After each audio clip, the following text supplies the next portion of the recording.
Morning दोस्तों, आप सबका आपके अपने YouTube channel geography with RV में स्वागत है। रीट परीक्षा को लेकर महत्वपूर्ण विषय भूगोल, जिसके पहले बिंदु की शुरुआत आज हम करने जा रहे हैं, भारत का भूगोल। आज का जो अपना बिंदु रहेगा, भारत की स्थिति, सामान्य परिचय और विस्तार, इन सब के बारे में आज के टॉपिक में हम अध्ययन करने जा रहे हैं। तो आज का ये जो बिंदु है वो बहुत ही महत्वपूर्ण साबित होने वाला है। ध्यान से एक एक बिंदु को समझिए, नोट्स बनाइए, स्क्रीनशॉट लीजिए। निश्चित तौर पर ये आपके लिए एक उपयोगी बिंदु साबित होने वाला है। जिन जिन बिंदुओं का अध्ययन हम करेंगे उसमें है सामान्य परिचय, सामान्य परिचय, स्थिति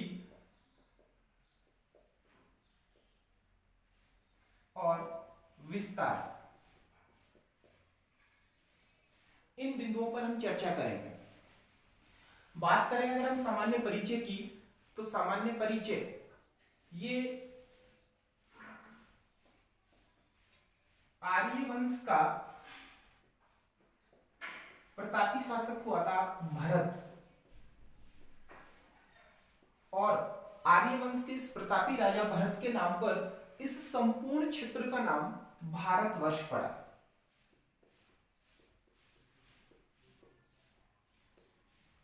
इस संपूर्ण क्षेत्र को भारतवर्ष कहा गया।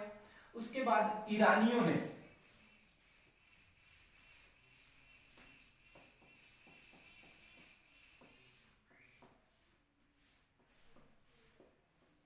सिंधु नदी को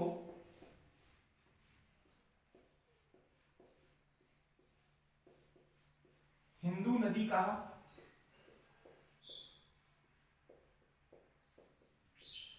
ईरानियों ने सिंधु नदी को हिंदू नदी कहा, और इस संपूर्ण क्षेत्र को, हिंदू नदी के आसपास का जो क्षेत्र था, इस क्षेत्र को उन्होंने हिंदुस्तान नाम दिया।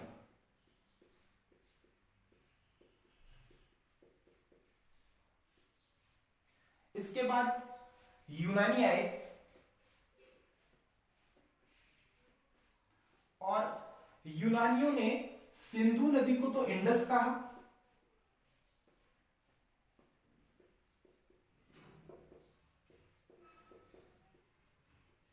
सिंधु नदी को यूनानियों ने इंडस कहा, और यहां का जो क्षेत्र था उसको उन्होंने इंडिया नाम दिया।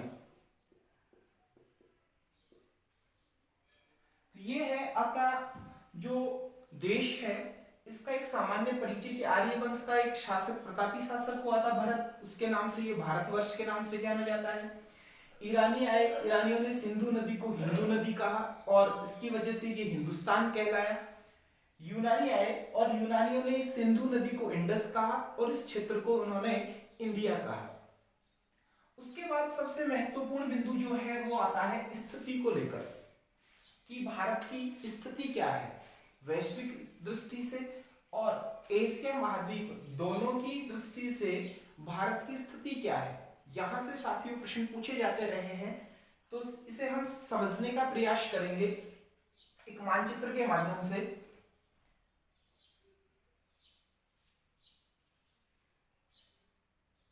ये पृथ्वी, जिसको दो गोलार्धों में बांट दिया गया, यह है 0 डिग्री अक्षांश रेखा, जिसे भूमध्य रेखा भी कहा जाता है, या इसे हम मेडिटेरियन लाइन भी कहते हैं। तो 0 डिग्री जो अक्षांश रेखा है, इसका ऊपर वाला भाग, ये भाग उत्तरी गोलार्ध, और नीचे वाला भाग है दक्षिणी गोलार्ध। दक्षिण वाला भाग दक्षिणी गोलार्ध। तो अगर हम अक्षांशीय, ये अक्षांशीय स्थिति है, और इस अक्षांशीय स्थिति से देखें तो अक्षांशीय स्थिति में जो भारत की स्थिति आती है वो उत्तरी गोलार्ध में स्थित आती है। भारत जो है वो वैश्विक दृष्टि से उत्तरी गोलार्ध में स्थित है। वहीं दूसरी तरफ अगर हम देशांतरीय दृष्टि से देखें, तो देशांतरीय दृष्टि से ये 0 डिग्री देशांतर रेखा, 0 डिग्री देशांतर रेखा, 0 डिग्री देशांतर रेखा के यहां पूर्व में ये पूर्वी गोलार्ध और इधर पश्चिम में पश्चिमी गोलार्ध कहा जाएगा। तो देशांतरीय दृष्टि से देखें तो देशांतरीय दृष्टि से भारत है वो पूर्व में स्थित है। कहां स्थित है? पूर्व में। तो भारत देशांतरीय दृष्टि से पूर्वी गोलार्ध में, अक्षांशीय दृष्टि से उत्तरी गोलार्ध में, और अगर हम संपूर्ण विश्व के मानचित्र की बात करें तो भारत एक शब्द में उत्तरी पूर्वी गोलार्ध में स्थित है। तो बात करें अक्षांशीय स्थिति की, अक्षांशीय स्थिति जो वैश्विक दृष्टिकोण से रहेगी वो रहेगी उत्तरी गोलार्ध में, और देशांतरीय जो स्थिति रहेगी वो रहेगी दक्षिणी गोलार्ध। देशांतरीय स्थिति रहेगी पूर्वी गोलार्ध में।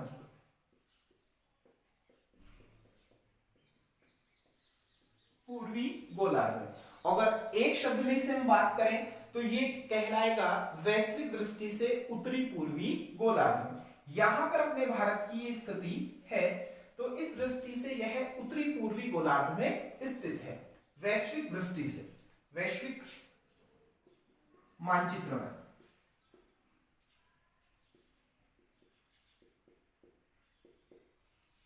वैश्विक मानचित्र में अगर यही स्थिति हम एशिया महाद्वीप की दृष्टि से देखें, एशिया महाद्वीप में जो भारत की स्थिति है वो दक्षिण में है।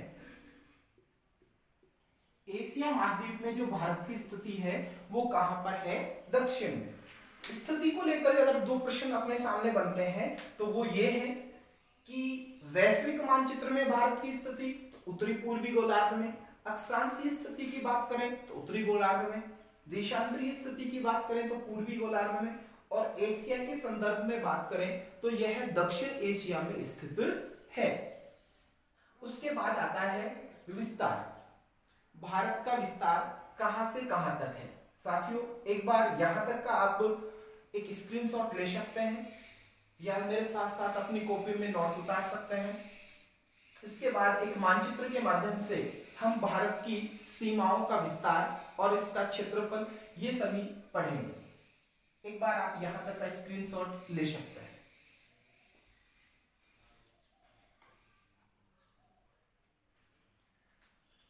उम्मीद करता हूं साथियों आपने स्क्रीनशॉट लिया होगा। अब बात करें हम इसके विस्तार की, कि भारत का विस्तार कहां से कहां तक है। तो मानचित्र के माध्यम से इसे समझेंगे हम।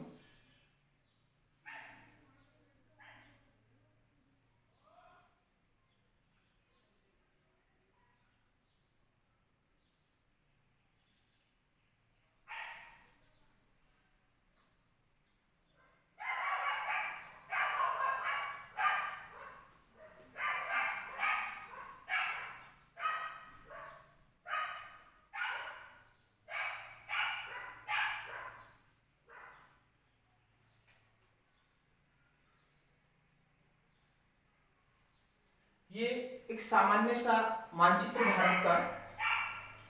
विस्तार की बात करें तो विस्तार में हम एक पढ़ेंगे अक्षांशीय विस्तार और एक देशांतरीय विस्तार।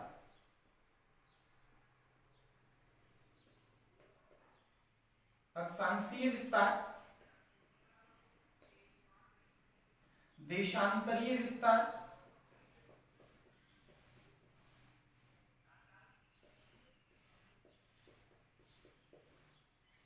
अक्षांशीय विस्तार और देशांतरीय विस्तार।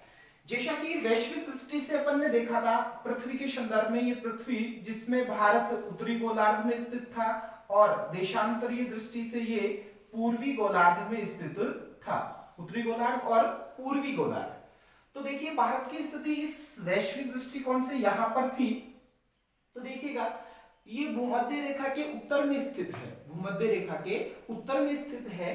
तो जो इसका अक्षांशीय विस्तार है वो उत्तर से उत्तर, नहीं कि दक्षिण से उत्तर, ये दिशा दक्षिण है, लेकिन 0 डिग्री या अक्षांश या भूमध्य रेखा की बात करें तो इसके उत्तर में स्थित होने के कारण जो मुख्य भूमि का, यहां पर ध्यान दीजिएगा शब्द पर, मुख्य भूमि का जो अक्षांशीय विस्तार है वो है 8 डिग्री 4 मिनट उत्तरी अक्षांश से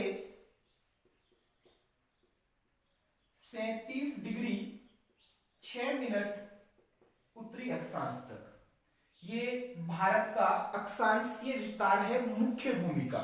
यहां ये मुख्य भूमि यहां 8 डिग्री 4 मिनट उत्तरी अक्षांश से, यहां का जो उत्तरतम बिंदु है वो 37 डिग्री 6 मिनट उत्तरी अक्षांश।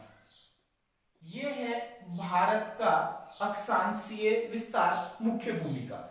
लेकिन अगर हम इसमें द्वीपीय स्थिति देखें, इधर जो अंडमान निकोबार की स्थिति है, अंडमान निकोबार की स्थिति को देखें तो इसका जो अक्षांशीय विस्तार है वो 6 डिग्री 4 मिनट उत्तरी अक्षांश से शुरू होता है।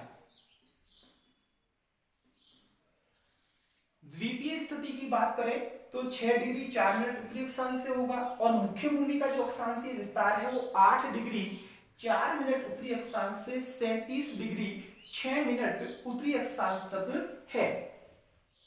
फिर बात करें देशांतरीय विस्तार की, तो देशांतरीय विस्तार में 68 डिग्री देशांतरीय जो विस्तार रहेगा वो 68 डिग्री 7 मिनट पूर्वी देशांतर से 97 डिग्री 25 मिनट पूर्वी देशांतर। यहां तक ये है भारत का देशांतरीय विस्तार। 68 डिग्री 7 मिनट पूर्वी देशांतर से 97 डिग्री 25 मिनट पूर्वी देशांतर तक भारत का अब देशांतरीय विस्तार है। ये पूर्वी गोलार्ध में स्थित है, तो ये 0 डिग्री यहां से गिरेंगे तो यहां जो भारत का पश्चिम बिंदु, भारत का तो कौन सा पश्चिमी बिंदु, लेकिन पूर्व में स्थित होने के कारण पूर्वी देशांतर में इसकी गणना की जाएगी। तो जो है ये 68 डिग्री 7 मिनट, और ये जो भारत का पूर्वोत्तर बिंदु है वो 97 डिग्री 25 मिनट पूर्वी देशांतर पर स्थित है। तो भारत का देशांतरीय जो विस्तार है वो 68 डिग्री 7 मिनट पूर्वी देशांतर से 97 डिग्री 25 मिनट पूर्वी देशांतर तक। अब हम बात करें इसके उत्तरी, दक्षिणी, पश्चिमी और पूर्वी बिंदु की, तो सबसे जो उत्तरतम बिंदु है, उत्तरतम बिंदु को कहा जाता है इंदिरा कॉल। उत्तरतम जो बिंदु है उस उत्तरतम बिंदु को इंदिरा कॉल कहा जाता है। मुख्य भूमि का जो दक्षिणी बिंदु है, मुख्य भूमि का, शब्द पर फिर से गौर कीजिएगा, मुख्य भूमि का जो दक्षिणी बिंदु है वो कन्याकुमारी में स्थित केप कोमोरिन है। केप कोमोरिन ये भारत की मुख्य भूमि का दक्षिणी बिंदु है। फिर बात करें जो द्वीपीय स्थिति वाला दक्षिणतम बिंदु वो है इंदिरा पॉइंट या पिग्मेलियन पॉइंट, जो अंडमान निकोबार के नीचे स्थित है। इंदिरा पॉइंट या पिग्मेलियन पॉइंट,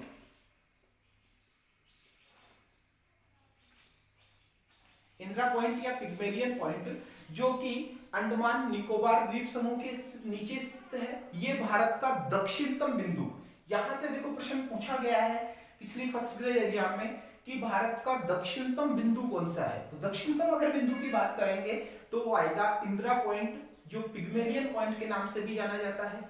अगर पूछा जाए कि मुख्य भूमि का दक्षिणतम बिंदु कौन सा है तो वो कन्याकुमारी में स्थित है, केप कोमोरिन।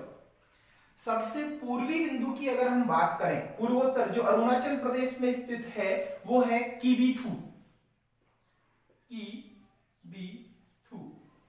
ये अरुणाचल प्रदेश में स्थित है और भारत का सबसे पूर्वी बिंदु है। सबसे पश्चिमी बिंदु की बात करें तो ये सरक्रीक है गुजरात में। सरक्रीक जो कहां पर स्थित है, गुजरात में स्थित है। यह है भारत का सबसे पश्चिमी बिंदु है।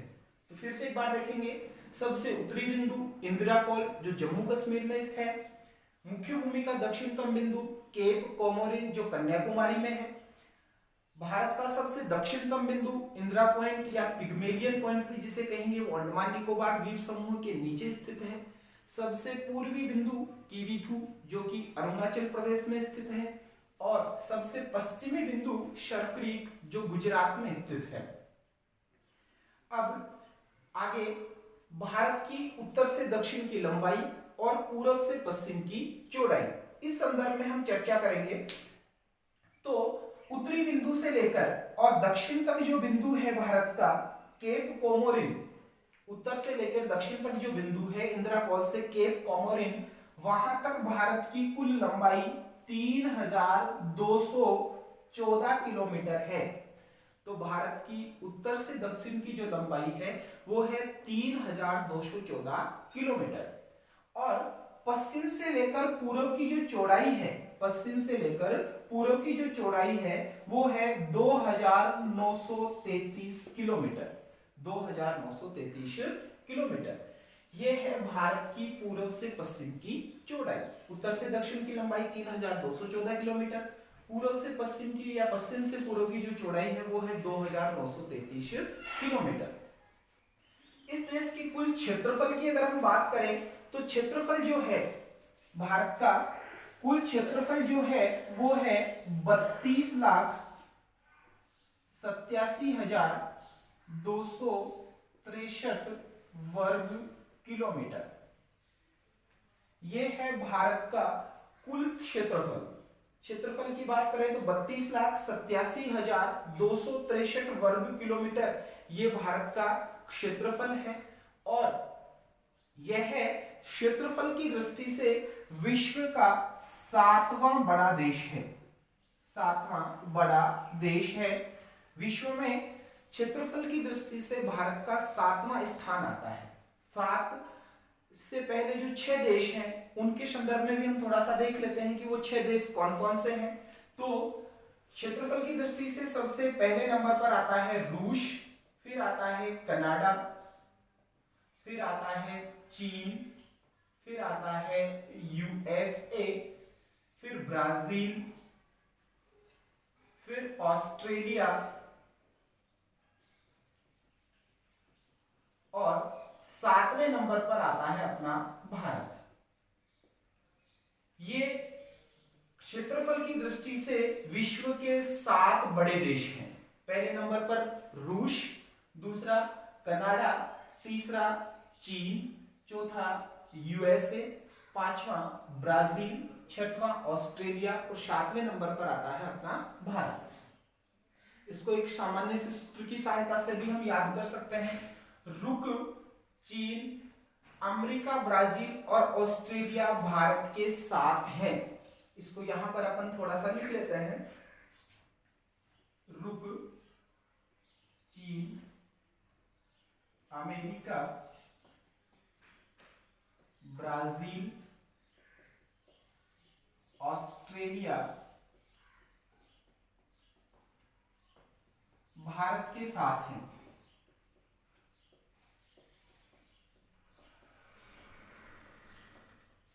भारत के साथ हैं। तो ध्यान दो साथियों, रूस से रूस, कैसे कनाडा, चीन, फिर अमेरिका, ब्राजील, ऑस्ट्रेलिया, भारत, 7 से 7वें स्थान पर अपना भारत। तो इसको ऐसे हम याद कर सकते हैं ट्रिक के माध्यम से। ये थी क्षेत्रफल। क्षेत्रफल 32,87,263 वर्ग किलोमीटर। क्षेत्रफल की दृष्टि से भारत का 7वां स्थान। 6 बड़े देश कौन से हैं इनके बारे में हमने चर्चा की। अब इसकी सीमाओं के बारे में हम चर्चा करेंगे कि जलीय सीमा कितनी है, स्थलीय सीमा कितनी है। तो प्यारे साथियों, यहां तक का एक बार फिर आप एक स्क्रीनशॉट ले सकते हैं। इसके बाद हम चर्चा करेंगे सीमाओं की।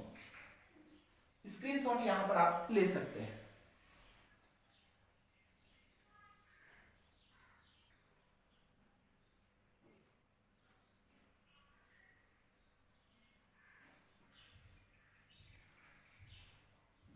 उम्मीद करता हूं साथियों आपने स्क्रीनशॉट लिया होगा। उसके बाद आगे अपने टॉपिक को बढ़ाते हुए अपन चलते हैं सीमाओं पर। तो भारत की जो स्थलीय सीमा है वो है 15,200 किलोमीटर। ये है भारत की कुल स्थलीय सीमा की लंबाई। स्थलीय सीमा की लंबाई देखिए, भारत का जो ये दक्षिणतम भाग जिसे हम प्रायद्वीपीय पठार कहते हैं, ये तीन ओर से सागर से घिरा हुआ है। इधर पूर्व दिशा में बंगाल की खाड़ी, पश्चिम में अरब सागर और दक्षिण में हिंद महासागर की अवस्थिति है। तो ऊपर का जो भाग है जो स्थलीय सीमा से घिरा हुआ है, उस स्थलीय सीमा की जो लंबाई है वो है 15,200 किलोमीटर। ये भारत की कुल स्थलीय सीमा की लंबाई है।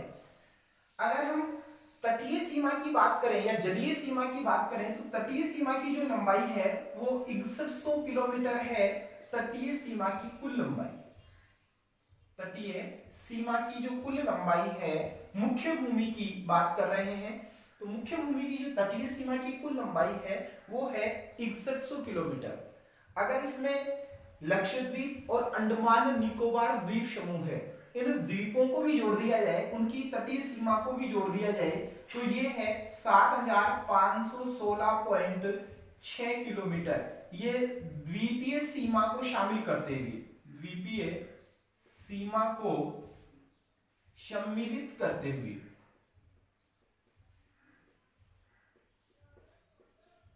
द्वीपीय सीमा को सम्मिलित करते हुए जो तटीय सीमा की लंबाई है वो है 7,516.6 किलोमीटर। तटीय सीमा में अगर द्वीप शामिल नहीं करें तो 6100 किलोमीटर और स्थलीय सीमा की जो लंबाई है वो है 15,200 किलोमीटर स्थलीय सीमा की लंबाई है। अगर कुल सीमा की बात करें, अगर इस बिंदु से अपन शुरू होकर और द्वीपीय सीमा को मिलाते हुए वापस इसी बिंदु पर पहुंचे तो भारत की जो कुल स्थलीय या कुल जो भौगोलिक सीमा है वो कितनी हो जाएगी? 15,200 प्लस 7,516.6 इक्वल टू हो गया 22,716.6 किलोमीटर।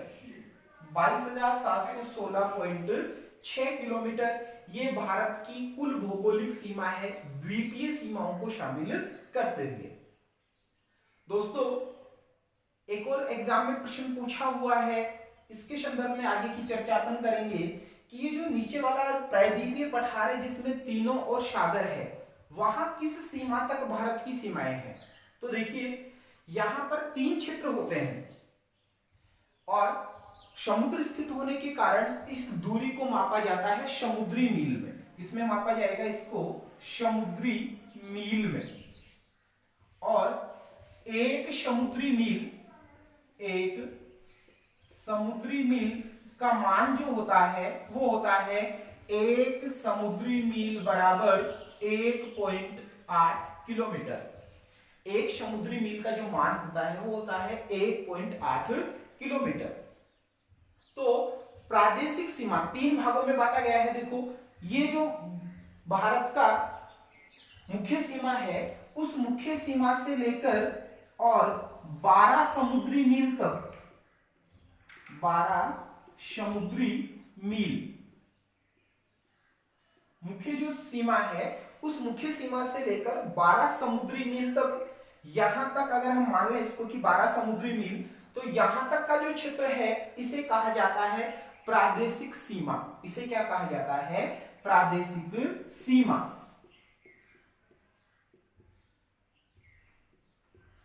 प्रादेशिक सीमा, यहां भारत को सभी प्रकार की छूट है। ये सिर्फ और अधिकार जो क्षेत्र में आएगा वो भारत के क्षेत्र में ही आएगा। यहां भारत अपने खनिजों का दोहन कर सकता है, किसी अन्य देश को यहां पर आने की अनुमति नहीं होगी। 12 समुद्री मील इसकी दूरी है और 1 समुद्री मील बराबर 1.8 किलोमीटर। तो संभवतः 21.6 किलोमीटर का जो दायरा है या क्षेत्र है वो किसके अंतर्गत आएगा? प्रादेशिक सीमा के अंतर्गत आएगा। उसके बाद इस 12 से लेकर आगे 24 तक, यानी कि 12 ये और 12 और, यानी कि 24 समुद्री मील, 24 समुद्री मील तक, यहां से इस बिंदु से जो भारत की मुख्य भूमि की सीमा है वहां से लेकर 24 समुद्री मील तक इस क्षेत्र को बोला जाएगा अविच्छिन्न मंडल।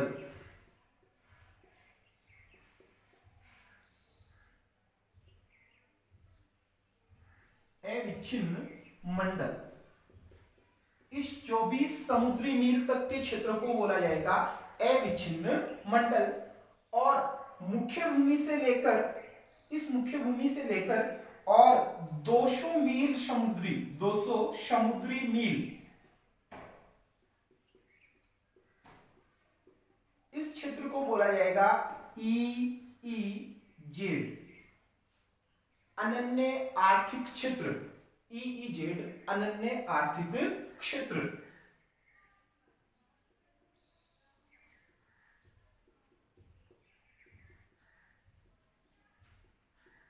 यहां भारत को अपने वैज्ञानिक अनुसंधान केंद्र विदोहन करने की छूट होती है। जो सीमा होती है मुख्य सीमा से लेकर 200 समुद्री मील तक, इसको बोला जाएगा अनन्य आर्थिक क्षेत्र। तो ध्यान दें दोबारा से एक बार, मुख्य सीमा से लेकर 12 समुद्री मील तक की दूरी प्रादेशिक सीमा कहलाएगी। मुख्य सीमा से लेकर 24 समुद्री मील तक की जो दूरी है वो अविच्छिन्न मंडल कहलाती है। और 200 समुद्री मील तक का जो क्षेत्र है वो अनन्य आर्थिक क्षेत्र कहलाता है।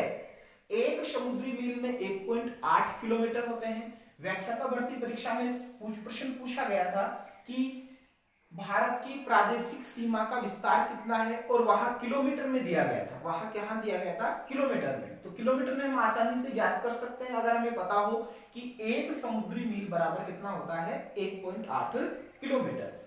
अब यहां पर ध्यान दीजिए, ये जो तटीय सीमा है या जलीय सीमा है, वो इस जलीय सीमा को स्पर्श करने वाले भारत के 9 राज्य हैं।